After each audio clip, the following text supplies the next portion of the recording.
पहिले तर तुमचं सगळ्यांचं स्वागत आहे स्टार मीडिया मराठीमध्ये. खूप सुंदर ट्रेलर आणि गाणंसुद्धा आम्हाला पाहायला मिळालं.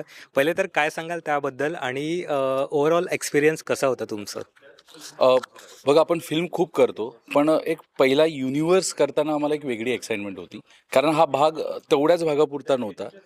आता तिथे खूप साऱ्या गोष्टी आहेत, तर त्या गोष्टी जपून कशा करता येईल किंवा आणखी कशा चांगल्या पद्धतीने पुढं मांडता येईल, या गोष्टीची यावेळेस खूप वेगळी एक्साइटमेंट होती. म्हणजे तुम्ही ट्रेलरमध्ये बघितलं असेल की खूप काही गोष्टी वेगळ्या आहेत. तर या गोष्टी करताना करत करत असताना आम्हाला फर्स्ट मराठी युनिव्हर्स करताना आम्हाला खरंच खूप माझ्यासाठी हा फर्स्ट एक्सपिरियन्स होता इतका मोठ्या सिनेमाचा. ओव्हरऑल जे माझं कॅरेक्टर आहे, ओव्हरऑल जे सेटअप होता, सगळाच खूप अमेझिंग होता. निगेटिव्ह कॅरेक्टर असल्यामुळे त्या सगळ्या गोष्टी करणं, आत्मसात करणं, ॲक्ट करणं, त्या सगळ्या खूप टास्क होत्या माझ्यासाठी. पण त्या लीलया डिरेक्टरने माझ्याकडनं करून घेतलेल्या आहेत आणि सुंदर चित्रपट झालेला आहे. बघण्यासारखं आहे प्रोजेक्ट. सगळ्यांना हॅलो. अ, हा एक्सपिरियन्स एक म्हणजे आपण म्हणतो ना, आपल्या विश लिस्टमध्ये गोष्टी असतात त्यातलं की हे आपल्याला करायचं आहे, ही गोष्ट आपल्याला अनुभवायची आहे आणि जी आपल्याला शब्दातही नाही सांगता येणार, असा एक्सपिरियन्स होता माझ्यासाठी. मला माझ्या कॅरेक्टरचे 2 पैलू आहेत आणि मला छान वाटतंय की एवढ्या मोठ्या युनिव्हर्समध्ये मी त्या युनिव्हर्सचा एक पार्ट आहे. मला एक छान रोल करायला मिळाला आहे. खूप प्रोस्थॅटिक होतं. खूप वेगळं कॅरेक्टर आहे. जे आत्तापर्यंत मी जी काही छोटी-मोठी कॅरेक्टर्स केली आहेत, काम केलं आहे, त्याच्यापेक्षा खूप वेगळं कॅरेक्टर आहे. सो एक नाविन्य मिळालं आहे कलेला आणि प्रीतम सर. प्रीतम सरांमुळे शक्य झालं, कारण सगळ्यात पहिलं त्यांनी माझं कास्टिंग केलं. त्यानंतर त्यांनी गाईड केलं. ते कॅरेक्टर रंगवलं आणि त्याच्याकडून काम करून घेतलं. मी प्रीतम सरांचा अल्याड पल्याड पाहिला तेव्हाच मला असं वाटलं होतं की मला या दिग्दर्शकाबरोबर काम केलं पाहिजे हां. आणि मी असं म्हटलं आणि आणि पुढचा चित्रपट माझ्याकडे आला. त्याच्या आधीची गोष्ट, माझा एक चित्रपट पाहून त्यांनी व्हिडिओ केला होता आणि मला त्या अगदीच अनपेक्षित होतं की एका वेगळ्या डिरेक्टरनी एका वेगळ्या डिरेक्टरचं, एका वेगळ्या जॉनरचं, एका वेगळ्या शैलीतल्या चित्रपटाचं इतकं भरभरून कौतुक समाज माध्यमांवर केलेलं आहे. ही माझ्यासाठी फारच आनंददायी आणि अनपेक्षित गोष्ट होती. आणि त्यानंतर लगेच माझ्याकडे हा युनिव्हर्सचा कन्सेप्ट आला आणि त्याचा भाग व्हायची संधी मिळाली. त्यामुळे मी नाकारणं शक्यच नव्हतं. कारण मी भयपटात कधी काम केलेलं नव्हतं. तर माझ्या दृष्टीने हा एक वेगळ्या शैलीत, वेगळ्या धाटणी, वेगळा दिग्दर्शक, आणखीन वेगळे नवीन सहकलाकार आणि आम्ही वेडे लोकं एकत्र आल्यावर आम्हाला मजा येतेच. तर ती होतीच. सर मी माझ्यासोबत तुला वेडं म्हणून घेतलं. हो, तो अजून एक वेडा आलाय तिकडे. संदीप आलाय.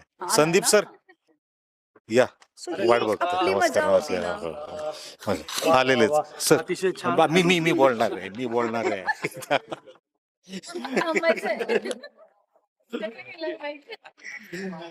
असं आहे. मला असं वाटतं ना, काय एक्सपिरियन्स होता हे खरं तर अभिनेता म्हणून आम्हाला एक्सपिरियन्स करण्यापेक्षा ऑडियन्सला त्याचा जास्त चांगला एक्सपिरियन्स येणार आहे की एक फिल्म बघितल्यानंतरचा अनुभव आहे. म्हणजे आपण गुंतवून ठेवणाऱ्या गोष्टी असतात ना, म्हणजे आपल्याला वाचनाची आवड किंवा आपल्याला वाचायला जे आवडतं, चांदोबासारखी पुस्तकं असतील, कुमारसारखी जी काही मासिक असायची त्याच्यामध्ये, तर अद्भुत रस जो आहे ना तो आहे आणि जो सगळ्यांनाच खिळवून ठेवणारा आहे.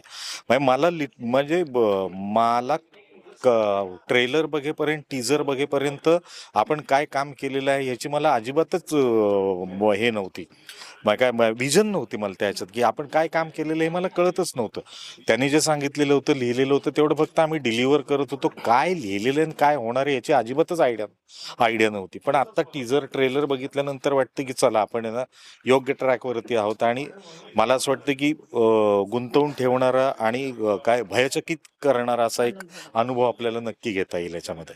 अल्लड पल्लड नंतर लगेच या सिनेमात सुद्धा काम करण्याची संधी मिळालेली आहे. सो काय सांगणार, एक्सपिरियन्स कसा होता आहे? येस, नक्कीच.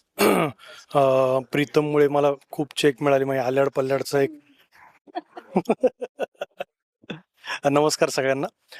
आल्याड पल्याडमध्ये मला प्रीतमनी संधी दिली असंच मी म्हणेन, कारण ती गोष्ट फार इंटरेस्टिंग होती. तो सुद्धा जॉनर हॉरर थ्रिलर असाच होता आणि त्यातलं दिल्या नावाचं कॅरेक्टर जेव्हा मी सगळ्या ठिकाणी तेच सांगतोय की थिएटर व्हिजिट्स करताना ते लक्षात आलं की अरे हे प्रेक्षकांना खूप भावतंय, लोक लिटरली ओरडायचे दिल्या दिल्या. तर तो कुठेतरी ट्रिगर पॉईंट आहे प्रीतमचा आणि संजय नवगिराचा की अरे ह्या पात्राला हे पात्र वेगळ्या ठिकाणी जर गेलं आणि त्याची गोष्ट जर लिहिली तर अजून मजा येईल. आणि त्याचा जो मूळ स्वभाव आहे म्हणजे प्रामाणिकपणाचा तोच ठेवून बाकी आपल्याला गमती जमती हॉरर थ्रिलर हे सगळं करता येईल. सो मी स्वतःला नेहमीच एक कलाकार म्हणून स्वतःला नशीबवान समजतो की नाटक, सिनेमा, मालिका या तिन्ही माध्यमांमध्ये तुम्हाला कामं मिळणं आणि एखादा सिनेमा तुमच्या खांद्यावर असणं, म्हणजे खांद्यावर म्हणजे कॅरेक्टरच्या, कारण मराठी सिनेमामध्ये हिरो आणि स्टार असं नाही आहे, ते पात्रच हिरो आहे, ती कथा हिरो आहे. त्यामुळे दिल्या साकारताना असं होतं की आजूबाजूला प्राजक्ता आणि कुशल बद्रिकेसारखे फलंदाज असताना आपण शांत राहून आपलं पात्र साकारायचं आहे. हे खऱ्या अर्थानं वेगळं चॅलेंज असतं. जेव्हा तुम्ही ह्युमर रिलेटेड जास्त कामं केलेली असतात तेव्हा तुमची जी हक्काची जी तलवार आहे, हक्काची जी बॅट आहे ती मॅन करून तुम्हाला ते पात्र साकारावं लागतं आणि त्याच्यासाठी आमचा कॅप्टन ऑफ द शिप आमच्या मागे उभे होताच. बरं, ट्रेलर बघताना भीती वाटत होती, पण शूट करताना तुम्हाला किती मजा वाटत होती किंवा काही असे किस्से घडलेत जे आता शेअर करावेसे वाटतं? हे बघ, आम्हाला सगळ्यांना अजून एक आनंद होता की किती कलाकार मोठा झाला माणूस म्हणून वयाने वाढलो ना तरी आतमध्ये एक लहान मूल असतं. पहिल्यांदा जेव्हा आम्ही त्या खेड शिवापूरच्या सेटवर गेलो 18-21 हजार स्क्वेअर फूटच्या, आणि आपल्यासाठी उभा राहिलेला सेट हा प्रत्येक कलाकाराला आनंद असतो आणि इथे आपल्याला परफॉर्म करायला मिळणार आहे. सगळ्यात आनंदाची गोष्ट म्हणजे ना, एक नट जेव्हा क्लोज देत असतो ना तेव्हा अख्खं युनिट त्याच्यासाठी काम करत असतं. नाईट शिफ्टला कुणीतरी लांब दुसऱ्या कुठल्या तरी टेरेसवर तो माणूस लाईट धरून बसलेला असतो. हे जेव्हा आपण सगळं बघतो ना तेव्हा त्या माध्यमाची ताकद कळते आणि आपण किती सिरियसली आणि सिन्सिअरली एफर्ट्स घेतले पाहिजेत किंवा या माध्यमाकडे त्या पद्धतीनं बघितलं पाहिजे हे कळतं. ह्याचा सगळ्यात मोठा USP हा सेट आहे आणि त्याच्यावर काम करताना आम्हाला प्रचंड मजा आली. किती मजा घेतली. आता तुम्ही बघू कोणी जास्त शकता त्रास की दिला? कोणी जास्त त्रास दिला ते पण?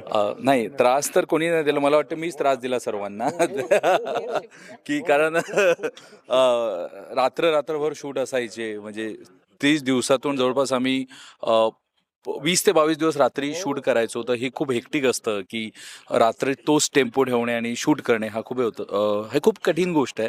मला एक गोष्ट आठवते की शूट दरम्यान असं झालं होतं की जिथं आमचं शूट होतं तिथे काय म्हणतात त्याला, चित्ता नाही,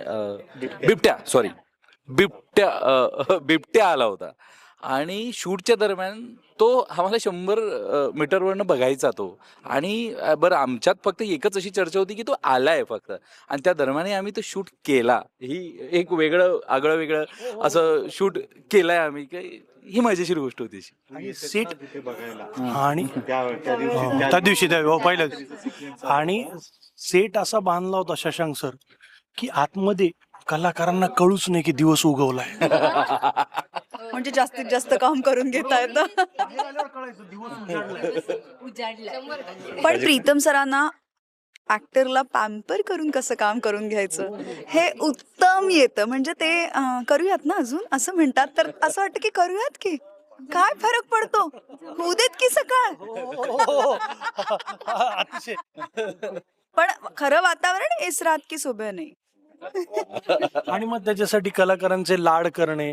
खरं तर मानाचं पान लिहिलं जाईल प्रीतमवर, कारण त्यांनी एवढी पानं वाटली आहेत. तो जो टपरीवाला होता खेड शिवापूरचा, त्यांनी एवढा बिझनेस केलाय की आमचं जेव्हा पॅकअप झालं सिनेमाचं तेव्हा त्यांनी नवीन एक होंडा सिटी घेतली. शशांक सर, गमतीपुरती. 19 जूनला फिल्म रिलीज होतीये संपूर्ण महाराष्ट्रामध्ये आणि मोबाईलवर किंवा टेलिव्हिजनवर पाहण्यासारखी फिल्म नाही. हा थिएटरमध्येच जाऊन घ्यायचा एक्सपिरियन्स आहे. व्हिज्युअल ट्रीट आहे, कानांना ऐकणारं कर्ण मधुर असं संगीत आहे आणि छान आहे. तर आपण थिएटरला भेटूयात आणि थिएटरला नक्की बघूयात चित्रपट गबाडकुंड.